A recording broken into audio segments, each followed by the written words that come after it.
Next theorem, the following statement about a subgroup H of a group G are equivalent. Number first, if H is a normal subgroup in a group G, then the normal subgroup, then the normalizer of the subgroup H in a group G is equal to the whole group G. If the normalizer of the subgroup H in group G is equal to G, then the left coset of the subgroup H in group G is equal to the right cosets of the subgroup H in group G for each G belong to the group G. If the left coset of the subgroup H in a group G is equal to the right coset in group G, then for each H belong to the subgroup H in a group G, and any G element G belong to the group G, G inverse belong to the subgroup H in a group G. Proof. Suppose the condition A is satisfied, that is the subgroup H of a group G is a normal subgroup in a group G. To prove that the normalizer of H in a group G is equal to the whole group G, which is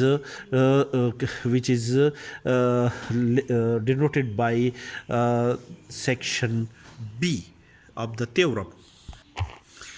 Then by definition of the normal subgroup in a group G, G inverse is equal to H for each G belong to the group G. Now operate the G, which is the inverse element of G inverse in a group G. From the right side of this equality, we have GH identity element HG. And after the simplification, which is equal to GH is equal to HG for each G belong to the group G. That is, the element G is permutable with the subset H of a group G. Therefore, the element G belong to the group G is an element of the normalizer of the subgroup H in a group G.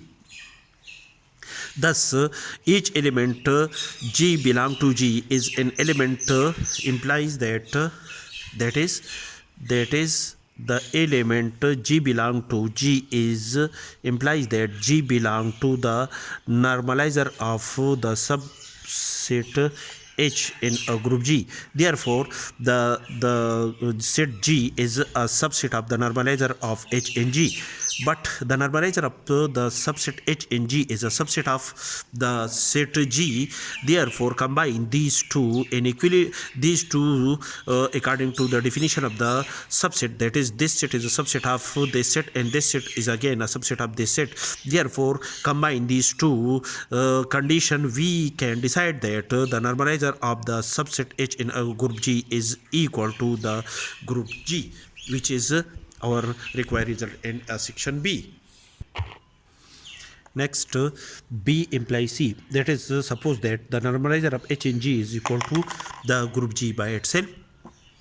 Then by definition, GH is equal to HG for each G belong to the group G. That is, the each element of the group G according to this condition is permutable with the subset H of the group G. As the subset H of the group G by itself is a subgroup of the group G, therefore the element H, the subgroup H of a group G is the left coset of the subgroup H is equal to the right coset of the subgroup H in a group G, which is a result in section C. Next, to C implies D. That is, if the condition in C, that is, if the left coset of H in G is equal to the right coset in G, then the condition in section D is satisfied. That is, G inverse belong to H for each H belong to H and each G belong to the group G.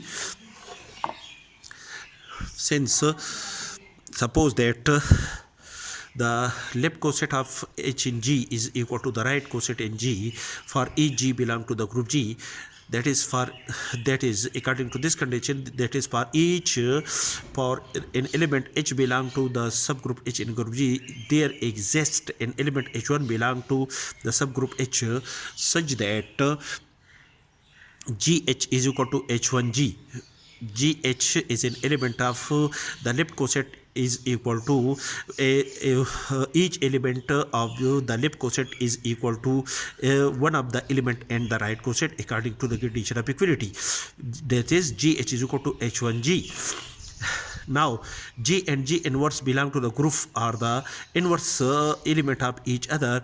Therefore operate the G inverse to the right side of this equality. We have G inverse is equal to H1G G inverse, and the G inverse under the result of G inverse under the binary operation defined in a group G is equal to an identity element, which is equal to H1 is equal to G inverse, and H1 is an element of the subgroup H in a group G and is equal to G inverse.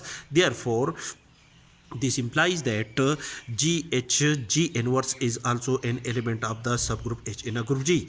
Thus the subgroup H contain all the conjugate elements G inverse for each G belong to the group G, which is a result in section number D. Now next D implies 1, that is if D is true, then we have to prove that H is a normal subgroup in group G. Suppose the condition in section D is true, that is G inverse is an element of the subgroup H in a group G for each H belong to H and any G belong to the group G.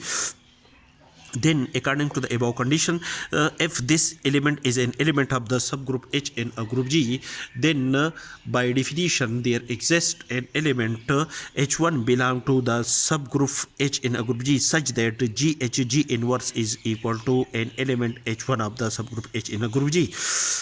Thus for an element G inverse, this element is an element of G inverse, and this element is calculated is above that this element is also an element of the subgroup H in group G.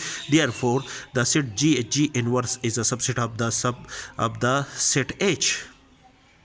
Also for each H belong to the subgroup H in a group G, the H is equal to identity HE, where E is an identity element of the subgroup H in a group G, which also equal to G inverse H, and identity element is also equal to G inverse, where G and G inverse are the inverse element of each other in a group G, and the operation of G inverse the result of G inverse under the binary operation defined in a group G is equal to an identity element, which also can be written in the form of G